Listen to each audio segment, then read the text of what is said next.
All right, strap in, everyone. We're going deep into the ancient Near East today. Deep dive time. You want to explore the culture of this whole region, especially when the Egyptian Empire was on the rise, right? Exactly, yeah.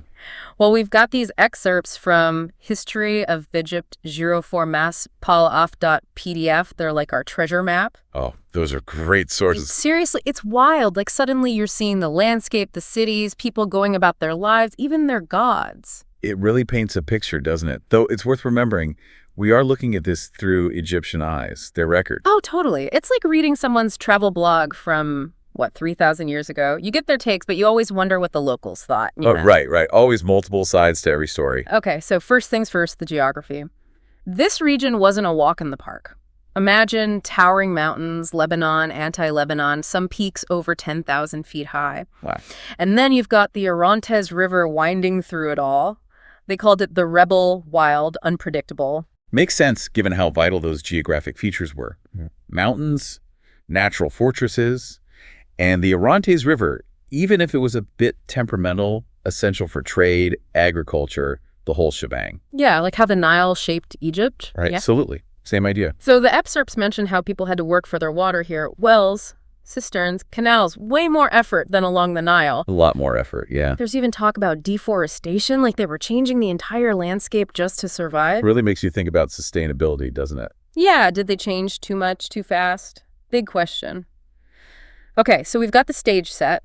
Now, who are the actors in this ancient drama? The sources mention all these diverse groups, but it's not easy to figure out their relationships. Especially through just the Egyptian records, right? Exactly, it's all from their perspective. So they've got these labels, Amu for the folks from Asia, Manasi for the desert dwellers, Shaosu for pillagers. Shaosu. That sounds rough. Right. But what did those terms even mean to the people themselves? Who knows? Classic history is written by the victor's problem. Makes you crave those missing perspectives. Absolutely. And speaking of missing pieces, let's talk about the Hyksos, the shepherd kings who ruled Egypt for a while. Nobody's sure where they came from. Big mystery. Were they invaders, migrants? The sources throw out all these possibilities: Canaanites, Elamites, maybe even Hittites or Scythians from way out east. It's still a big debate, but one thing's for sure. Their rule left a mark on Egypt politically, culturally. Yeah, you were really interested in the cultural exchange, and the Hyksos are a prime example. How much was forced, how much was just people adapting? Tough to say. Yeah, we only have one side of the story here. Makes you wonder what a Hyksos deep dive would reveal, huh? Their own gods, stories, ways of life. Totally different perspective. Okay, so we've got the land, the people. What about the cities? The sources mention some big names, starting with Babylon. The sheer grandeur jumps out at you. The Temple of Bel, those legendary hanging gardens, the mighty Euphrates River. Though I bet living with that river wasn't always easy. No kidding. Just like the Orontes, the Euphrates was a double-edged sword, fertile land, but also those floods that could wipe out everything. It's amazing how those ancient cities were both shaped by and constantly battling their environment. Yeah, they were playing a high-stakes game. For sure. Then you've got Susa, a powerhouse city for the Elamites, their own unique culture, religion. I can only imagine what their gods were like. Probably wild compared to the Egyptian ones. And remember, the Egyptians weren't just sightseeing. They wanted to expand their empire. And pushing into this region wasn't easy. Campaigns like Thutmosis, going into Nubia and Syria, they met some serious resistance. Right. Trying to control an empire that huge, relying on troops from all over, needing new technology all the time. Stressful. Definitely stressful. It's clear this wasn't just about military power, but about totally different cultures, ways of life, clashing. Culture clash, absolutely. Yeah. Imagine meeting people with completely different clothes, customs, beliefs. It's total culture shock. All right, so let's talk about this clash of the gods. The Syrian pantheon, according to these sources, was a world away from what the Egyptians were used to. Oh, yeah, totally different. Right off the bat, you've got Elwin, the top god, and his counterpart, El-Alet, already different dynamic. And then there's some really interesting ones. Reshef, a storm god, all about lightning and got to be popular in a region prone to sudden storms. Right. Then there's Hadad, another weather god bringing the rain. And Dagon, a fertility god, but also a fish god. That's a new one. Don't forget Astarte, a goddess of love, fertility, and war. What a combo. Talk about multi-talented. It seems like those Syrian gods had a lot more flexibility than the Egyptian ones, whose roles were more defined. Yeah, definitely more fluid. What really struck me was how their worship was tied to nature, high places, sacred trees, stones. It's like they saw the divine woven into the landscape, way different from the grand temples of Egypt. That connection to nature makes sense when you consider how vital the land was to their survival. The Egyptians, with their predictable Nile, had a different relationship with nature, I guess. Totally. And speaking of being tied to a specific element, we got to talk about the Phoenicians, those master seafarers, all about trade and shipbuilding. The Egyptians, being landlocked, must have been both impressed and a little intimidated by them. The sources mention their main cities, Tyre, Sidon, Byblos, Arvad, each one with its own thing going on. Right. But they were all about the sea. Their entire culture was built around it. Their trade goods alone were legendary.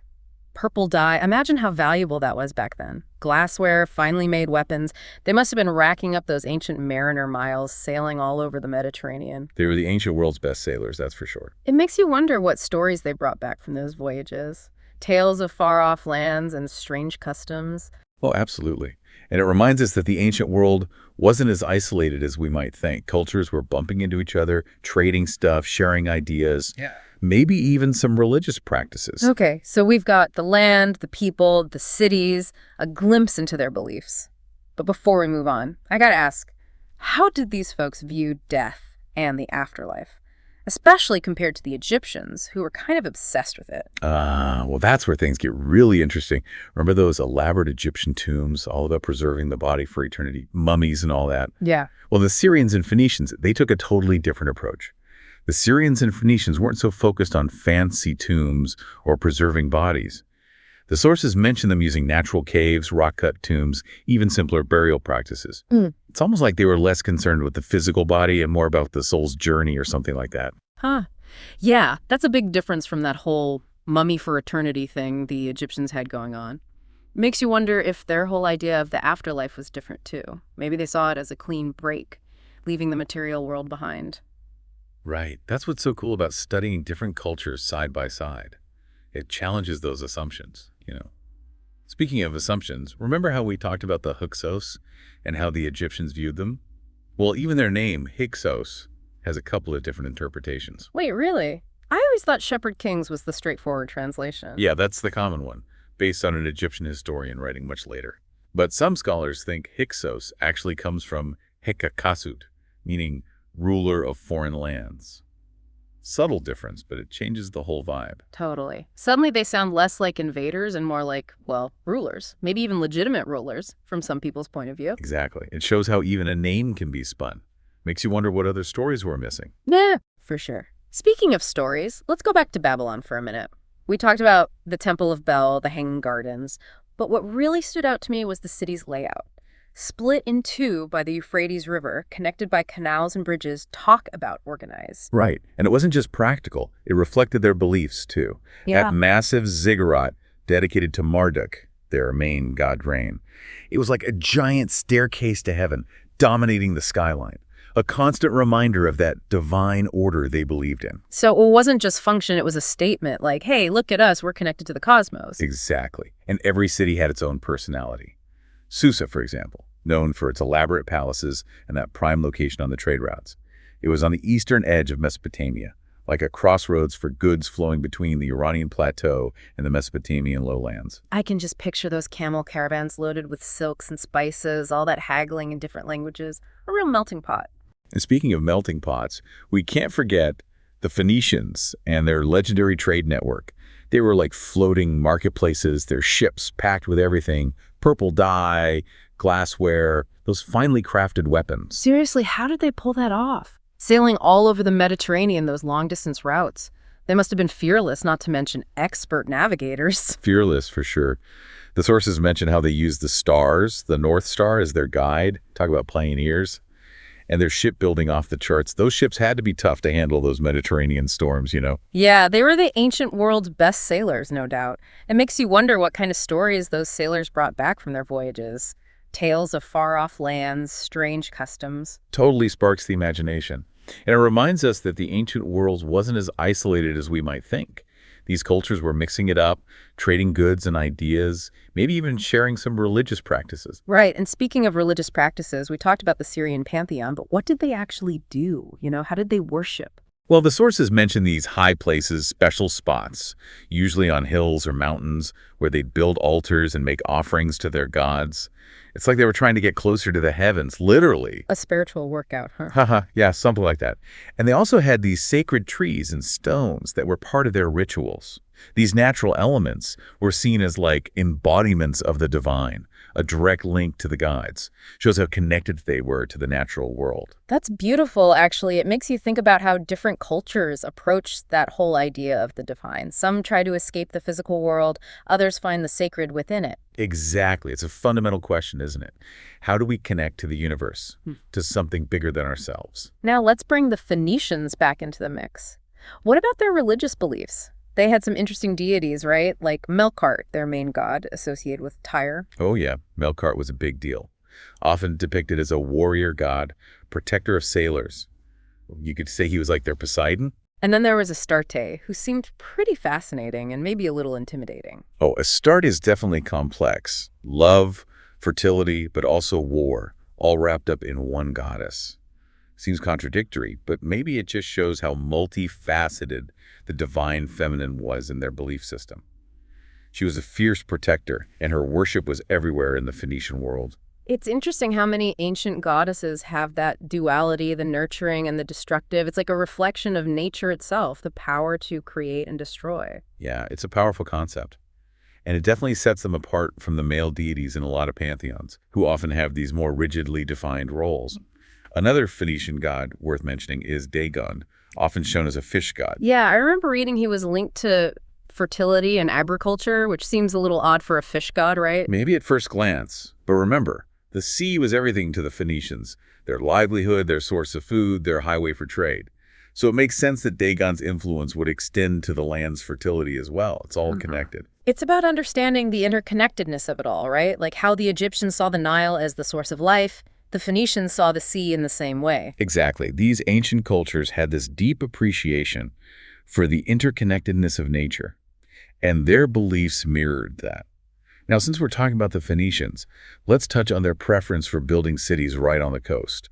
The sources highlight how this gave them that edge in trade and naval warfare. Makes sense, but wasn't it risky too? Always vulnerable to attack. Oh, definitely. The sources describe their cities as heavily fortified, massive walls and towers. And of course, they relied on those powerful navies to defend their coastlines and protect their trade routes. A constant balancing act. The benefits of the coast, but always on guard. It was a calculated risk, but it paid off. Their mastery of the sea helped them build that huge trading empire, spread their influence all over the Mediterranean. And their legacy, their alphabet, shipbuilding techniques, it's still shaping our world today.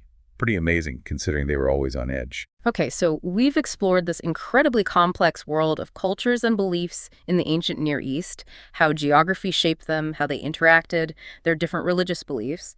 But what about burial practices? The sources point out some interesting differences between the Egyptians and their neighbors in the Levant. Right. This is where we really see those contrasting ideas about the afterlife. Remember those elaborate Egyptian tombs packed with treasures and mummified bodies? They were all about preserving the physical form for eternity. It's like they were trying to cheat death, hold on to the material world as long as they could. Haha, yeah, in a way.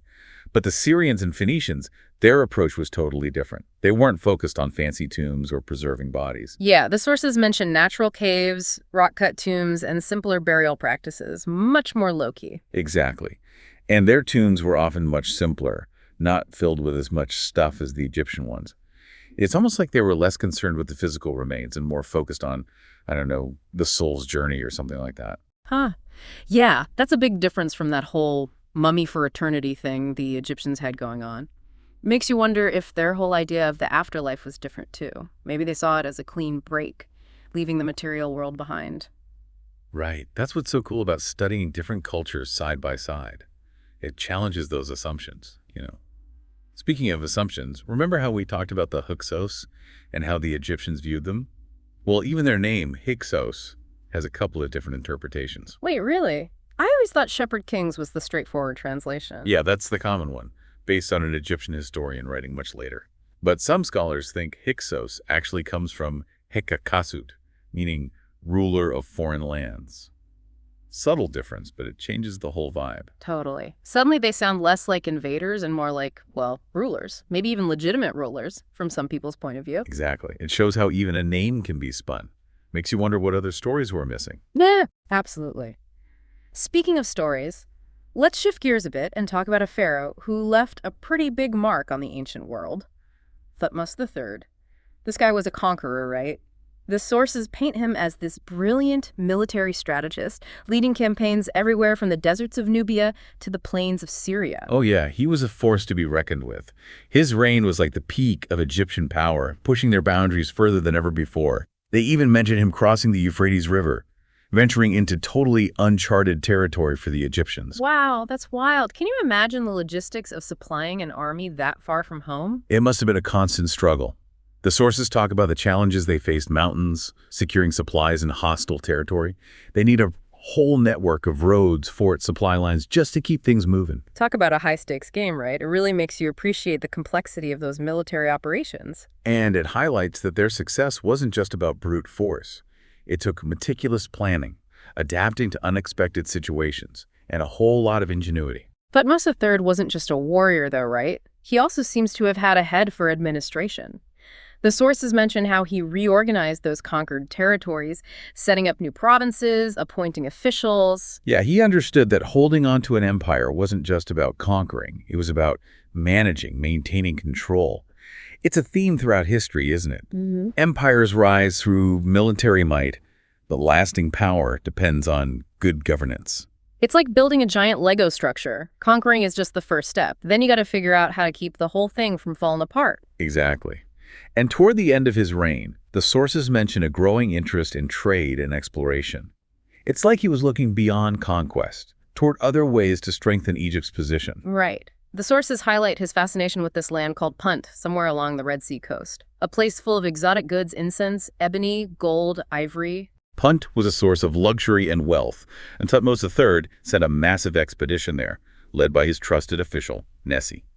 The sources even go into detail about the voyage, the challenges of navigating the Red Sea, the diplomacy involved in trading with the Puntites. Sounds like an adventure novel. I can picture those ships laden with treasures from Punt, sailing back to Egypt. It was a major achievement, for sure. Oh, A diplomatic and commercial triumph, solidifying ties between Egypt and this distant land.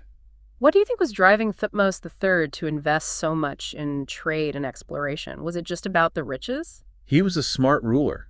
He definitely wanted those exotic goods, but I think he also understood the importance of diversifying Egypt's economy, expanding their influence beyond their traditional borders. So it was more than just grabbing wealth. It was about strategic power plays, securing Egypt's place on the world stage. Exactly. And those investments in trade and exploration set the stage for a period of incredible prosperity and cultural exchange for Egypt. Speaking of cultural exchange, let's circle back to the Phoenicians and their unique contributions.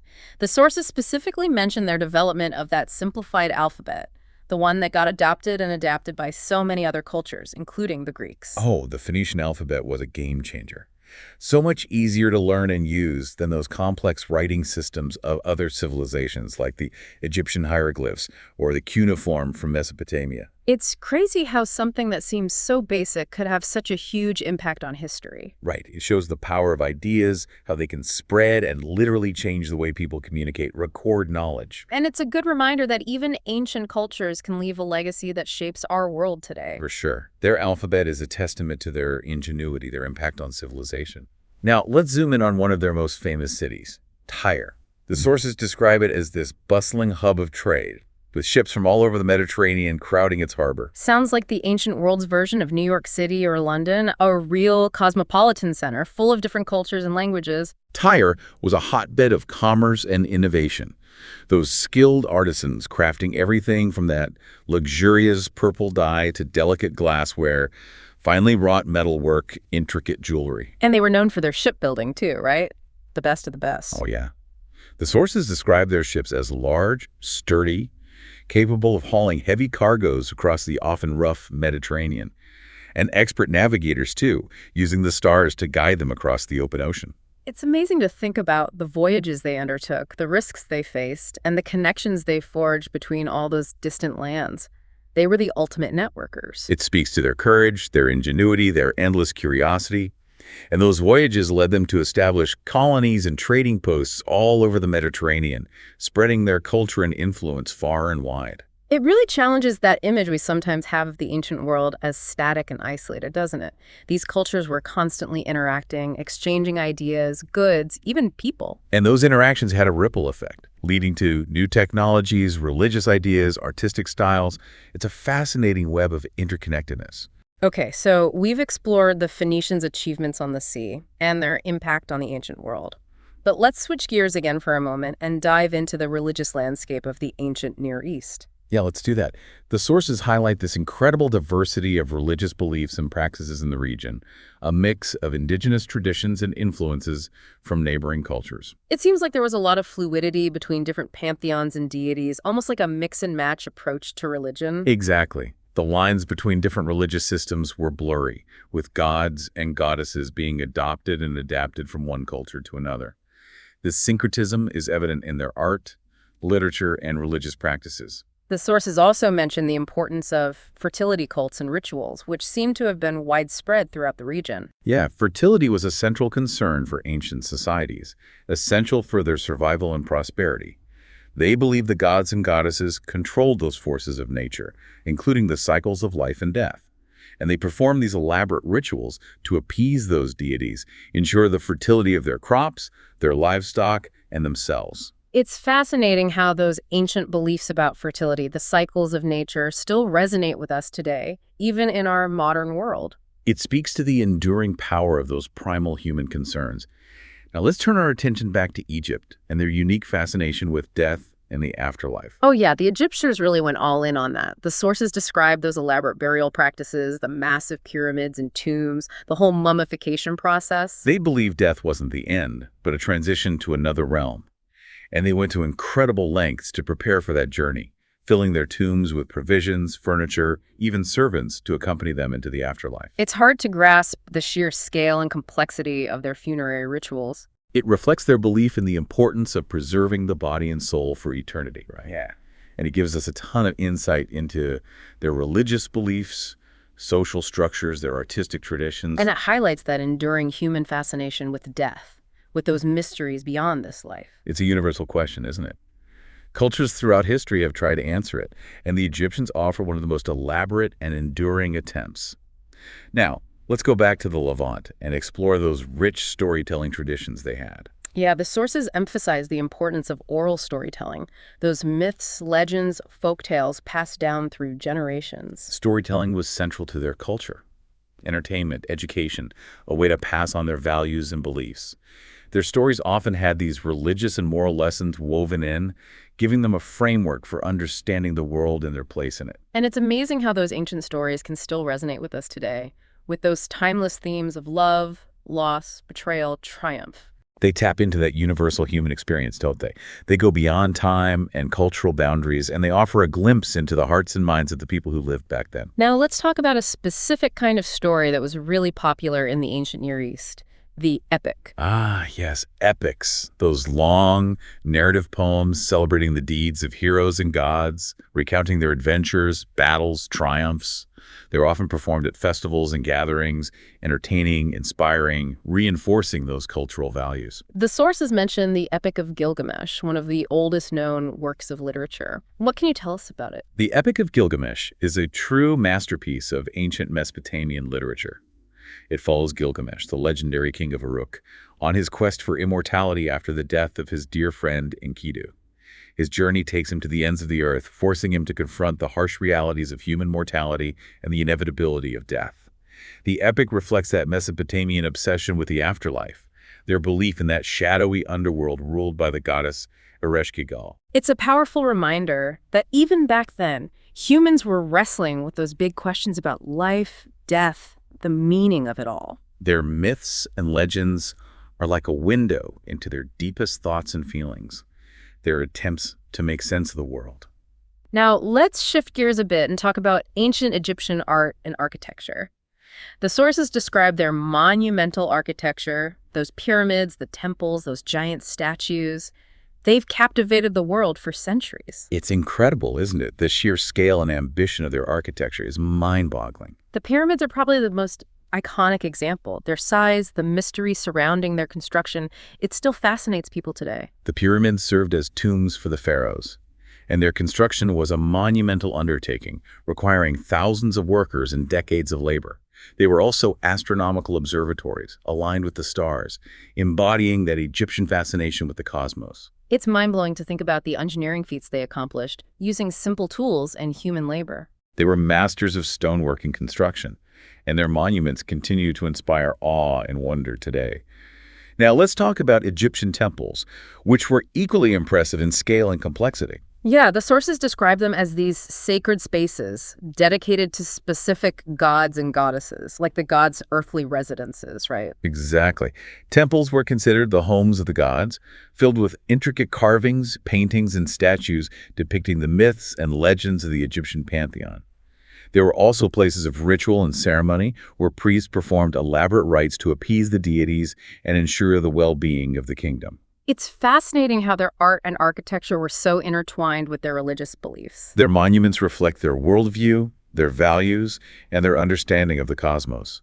They offer us a rich tapestry of symbols and meanings that continue to fascinate and intrigue us today. Now, let's delve into a specific aspect of Egyptian art that I find particularly captivating, their hieroglyphic writing system. Yeah, the sources mention that hieroglyphs were more than just writing. They were considered works of art, too. Hieroglyphs were a combination of pictographs, ideograms, and phonograms, used to record everything from religious texts and royal decrees to personal letters and even shopping lists.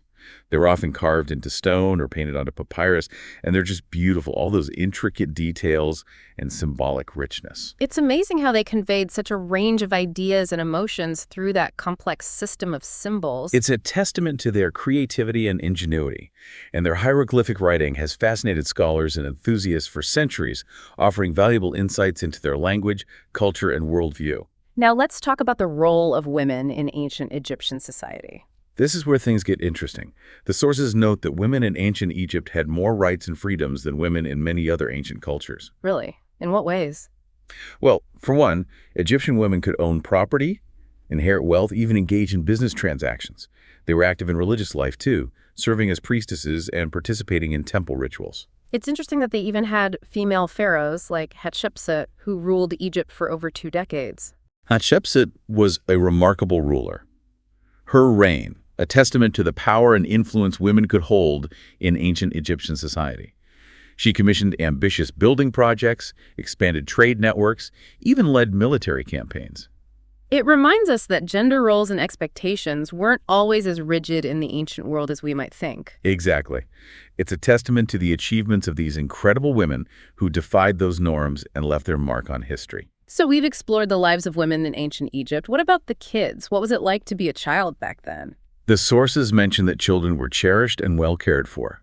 They were typically educated at home by their parents or by tutors, learning skills for their future roles in society. It's fascinating that toys and games were a big part of their childhood, too. Absolutely. Children in ancient Egypt played with dolls, balls, board games, even miniature versions of adult tools and weapons. These toys provided entertainment, socialization, and learning opportunities. It's a good reminder that childhood, those joys and challenges, is a universal human experience no matter the time or place. And those ancient Egyptian toys and games offer us a glimpse into the lives of those children, their imaginations, and their hopes for the future. Now let's zoom out for a minute and look at the bigger picture of the ancient Near East. The sources describe a period of intense warfare and political upheaval, empires rising and falling, alliances shifting, battles raging all over. It was a time of massive change and uncertainty, with the balance of power constantly shifting. New empires emerged, challenging the old order, and those technological advancements, like the chariot, completely transformed the battlefield. The sources talk about the rise of the Hittite Empire, which became a major player in Anatolia, challenging the Egyptians for control of Syria. The Hittites were a force to be reckoned with, skilled warriors, advanced weaponry, strategic alliances. Their clashes with the Egyptians were some of the most epic battles of the ancient world, with lasting consequences for the political landscape. It's fascinating to think about the geopolitics at play, these powerful empires fighting for territory and resources. A high-stakes game, that's for sure, with the fate of entire nations on the line. The outcomes of those conflicts shaped the course of history, influenced the development of cultures, languages, religions for centuries to come. Now let's zero in on a specific conflict that had a huge impact on the ancient Near East, the Battle of Kadesh. Ah, yes, the Battle of Kadesh, one of the largest and most significant battles in the ancient world, pitting the forces of the Egyptian pharaoh Ramesses II against the Hittite king Muwatalli II. This clash happened in 1274 BC near the city of Kadesh in Syria, and it ended in a stalemate, with both sides claiming victory. The sources describe the battle in vivid detail, the initial Hittite ambush of the Egyptian vanguard, the fierce chariot charges, hand-to-hand combat raging all day. A clash of titans, for sure, with thousands of warriors and chariots clashing in a brutal struggle. The outcome of that battle had huge consequences, shaping the balance of power in the Near East for decades. It's hard to imagine the sheer scale and intensity of those ancient battles, the courage of those warriors, the impact they had on the course of history. There were pivotal moments, shaping the destinies of empires and leaving behind a legacy that we still feel today. Before we move on, I have to mention one more thing that caught my eye in the sources. They talk about this ancient city, Ugarit, on the coast of Syria. It was a major center for trade and cultural exchange. Oh yeah, Ugarit was a cosmopolitan city, a real melting pot of merchants, sailors, artisans from all over the Mediterranean. It was also a center of learning and scholarship, with a rich literary tradition and a unique alphabet that has given scholars incredible insights into the languages and cultures of the ancient Near East. The sources talk about the discovery of a massive archive of clay tablets at Ugarit, revealing tons of information about their mythology, legal systems, daily life. The Ugarit tablets are a treasure trove, offering a window into the beliefs, practices, and concerns of the people who lived in that fascinating city. They've also helped scholars decipher other ancient languages and scripts, shedding new light on the history and culture of the ancient Near East. It's amazing how these fragile clay tablets have survived for thousands of years, preserving the voices and stories of a lost civilization. A testament to the power of the written word, the enduring legacy of those ancient cultures. Now, let's shift our focus to ancient Mesopotamian society and explore the role religion played in their lives.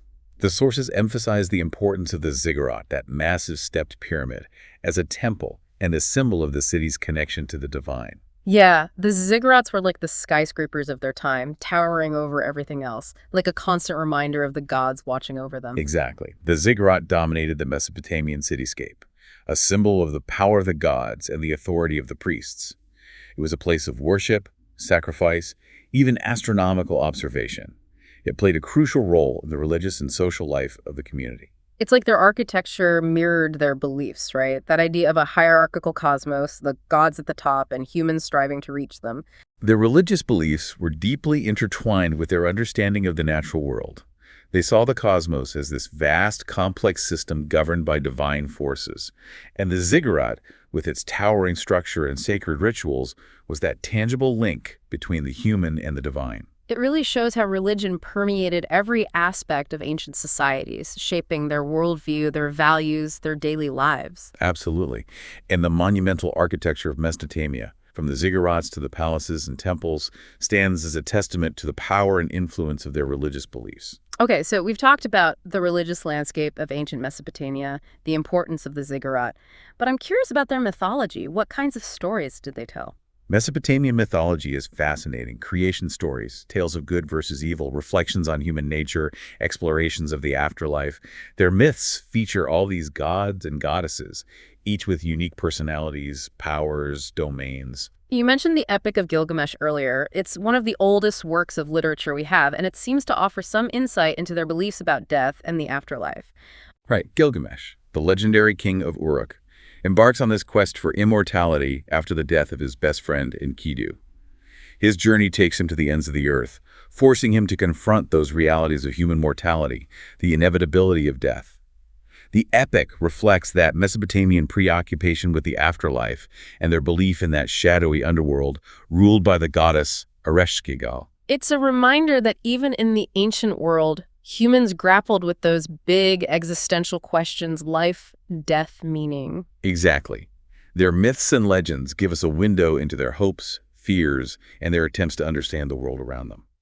Okay, let's change gears a bit and talk about ancient Mesopotamian medicine. It sounds like they had a pretty sophisticated system for healing, right? They did. The sources describe specialized healers who used a variety of techniques to diagnose and treat illnesses. What were some of those techniques? Mesopotamian medicine was a blend of practical knowledge, religious beliefs, and magical practices. They believed illness could be caused by both natural and supernatural factors, including demons, curses, even the anger of the gods. So their healers used herbal remedies, surgical procedures, and incantations to restore balance and health. It's interesting how their medical practices mirrored their worldview, that blend of the physical and the spiritual. Their healers were often seen as intermediaries between the human and divine, vital for the well-being of the community. There's also mention of divination being used in their medical practices. What was that all about? Divination was a big deal in Mesopotamian culture. They used it for everything: diagnosing illnesses, predicting the future, interpreting the will of the gods.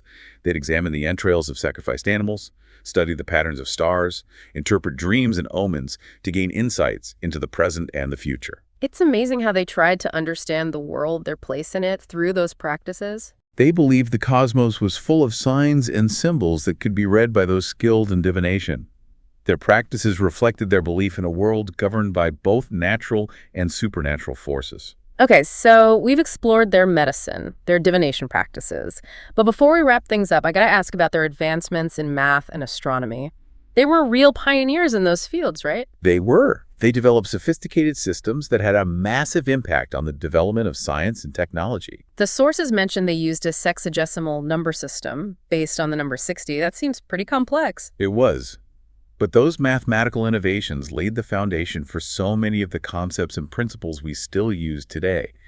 And their astronomical observations, often tied to their religious beliefs, allowed them to develop accurate calendars, predict eclipses, even map the movements of the stars and planets. It's mind-blowing to think about the intellectual achievements of these ancient cultures, their contributions to human knowledge, and the lasting impact they've had. It's a reminder that the ancient world was a place of incredible creativity, innovation, and intellectual curiosity.